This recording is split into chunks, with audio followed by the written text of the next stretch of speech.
What's up, guys? I'm LQ. This is the LQ Review. Thank you so much for joining me here at my YouTube channel. This is where I talk about all the geeky, nerdy stuff that I love to talk about. Movies, video games, comic books, TV shows. If it's geeky, if it's nerdy, love to talk about it right here. And speaking of geeky and nerdy, let's talk about an animated comic book movie.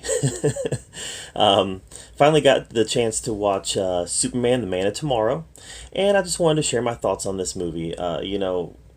I think it's fair to say that there's a lot of the DC animated movies that are incredibly good. There's some that are okay, and there's some that aren't very good at all. And where does the Man of Tomorrow fall? Well, let's talk about it before I share that.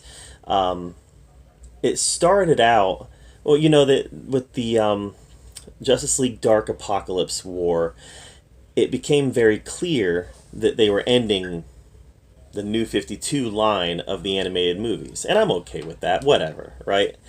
I liked those series of movies. I liked them a lot, but whatever. So they end this series, so now they're going to tell a new Superman story that's a new origin story. Well, the problem is we've seen the origin story of Superman 502 times. So how are they going to tell the origin story a little bit different?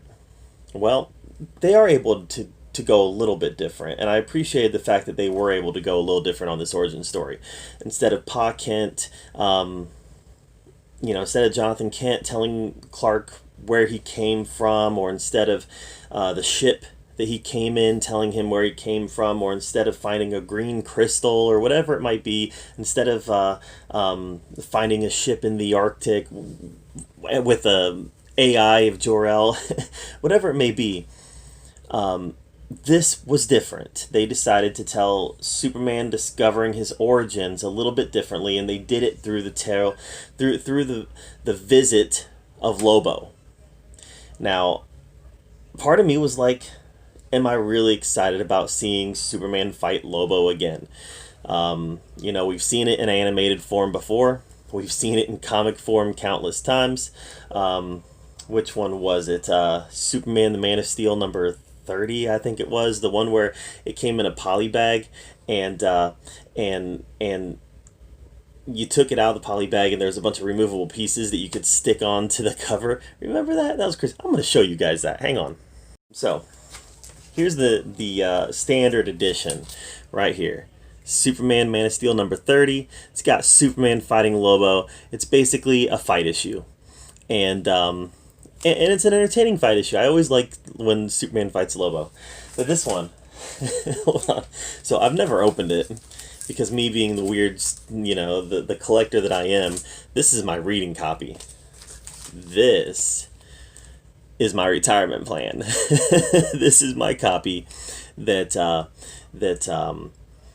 I'm going to one day get rich off of. But no, seriously. So basically you've got yourself Superman and Lobo here. They're actually on the poly bag, and inside the poly bag is the cover that just has the Daily Planet on it. And then on the back you've got all these little cling things that you can stick to the cover. It was the 90s, man. It was the 90s. That's all I gotta say. February of 94. So yeah, you know what? We've seen Superman fight Lobo many times. And honestly, during this portion of the movie when Superman was fighting Lobo, I was a little bored. I really was. I've seen it. I can tell you how this story goes. And basically, I could tell you how this story goes. What they showed us is pretty standard. But what wasn't standard about this movie was the Parasite story. And I actually was like, how are they going to do a Parasite story and make it interesting? It's not that interesting of a character. And they kind of had an interesting new take on the Parasite, where he would suck power from people, or man-made objects, or whatever it may be. He would suck the power, and as he sucked the power, he grew. And at one point, towards the end, he looked like 1998 Matthew Broderick Godzilla. And not a good movie. But for some reason, I dug the Parasite take on the 1998 Godzilla. I don't know, there's just something about taking the Parasite, a character that we've been so familiar with over the years, and do it in a way that I wasn't really expecting. watching this character morph and evolve and just change, it was entertaining at the very least.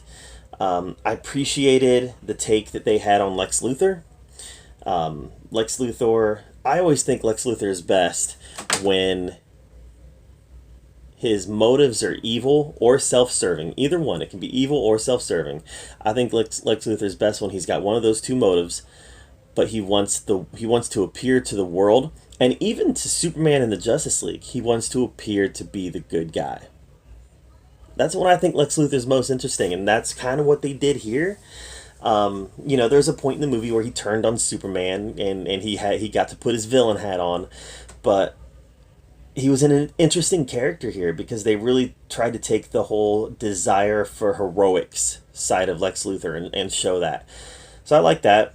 Lois Lane, I wasn't a fan of this characterization of Lois Lane at all. I thought that she felt acted out of character several times.